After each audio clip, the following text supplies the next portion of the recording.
Hello बच्चे, team US classes में एक बार फिर से आपका स्वागत है। आज हम आपको सामने से फ्रंट से नहीं दिखा पाएंगे अपने आप को, क्योंकि आज हमारे साथ बोर्ड अवेलेबल नहीं है। तो जैसे भी हो सकेगा ऊपर नीचे दाएं बाएं कैसे भी करके हम आप तक ये वीडियो पहुंचाते रहेंगे। और आप लोग बिल्कुल भी साथ ना छोड़िए, आप बिल्कुल पूरी ईमानदारी से साथ लगे रहिए।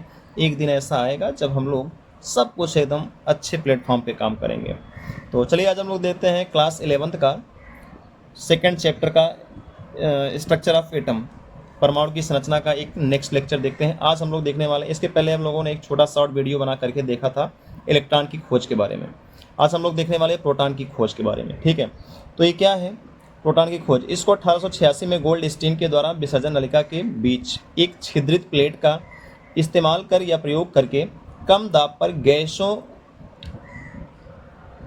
गैसों में, यहाँ में लिखना चाहिए, गैसों में विद्युत धारा प्रवाहित की जाए, तब एक प्रकार की किरणें उत्पन्न होती हैं जो एनोड से कैथोड की ओर चलती हैं, जिन्हें धन किरणें या कैनाल किरणें कहते हैं। अब समझो, यहाँ पर जो इसके पहले आपने डायग्राम बनाया था वो डायग्राम यही है, ऐसा ही कुछ है। और इसमें भी उच्च वोल्टता का एक स्रोत लगाया गया है और ये एक विसर्जन नलिका है जो ग्लास कांच की होती है। ठीक है, यहाँ पर एनोड इलेक्ट्रोड, थोड़ा सा हमने इलेक्ट्रोड चेंज कर दिया है, बदल दिया है।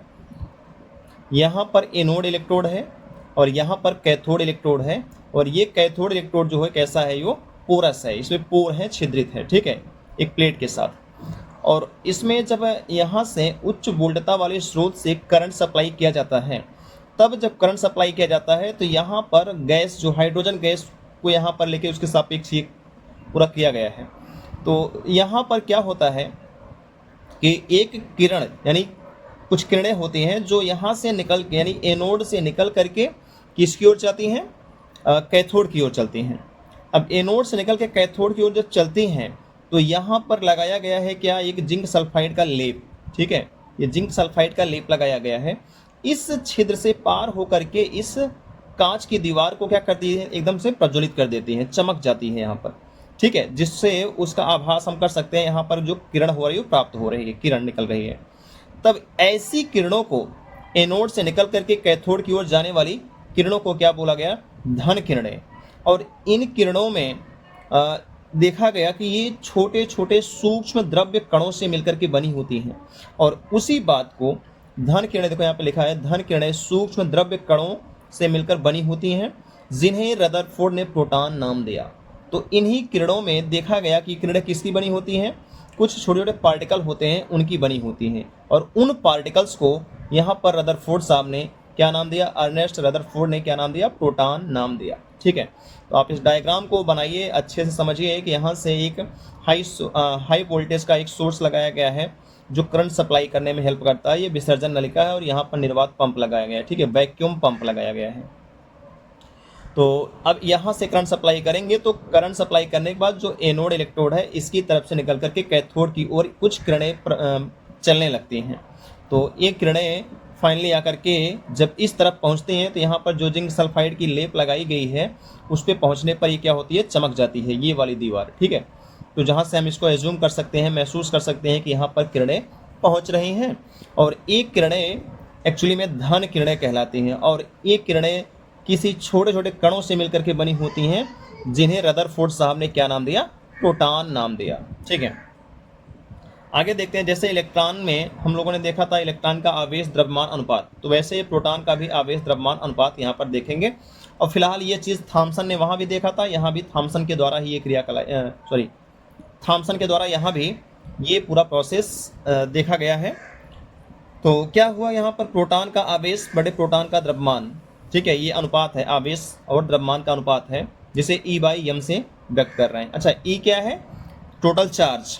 ठीक है, और ये चार्ज होता है इलेक्ट्रॉन के ऊपर।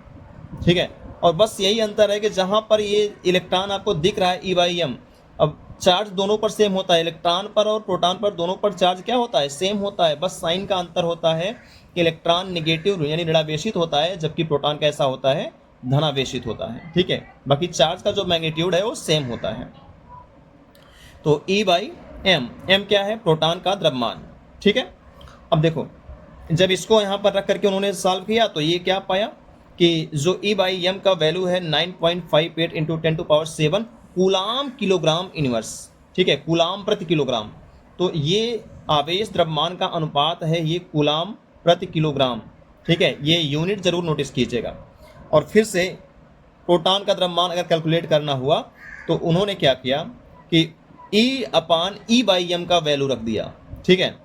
E यानी जो E है यहाँ पर प्रोटॉन का जो आवेश है कुल कितना है 1.602 इंटू 10 के पावर 19 कूलाम बटे 9.58 इंटू 10 टू पावर 7। ये क्या है, ये आवेश द्रव्यमान का जो अनुपात है, ठीक है, E/m, ये E/m की वैल्यू यहाँ पर रख करके जब सॉल्व करते हैं तो पाते हैं कितना, ये वैल्यू मिलती है हमको, ठीक है, 1.672 इंटू 10 के पावर -27 किलोग्राम, जो कि क्या होता है, प्रोटॉन का ये द्रव्यमान होता है, ठीक है।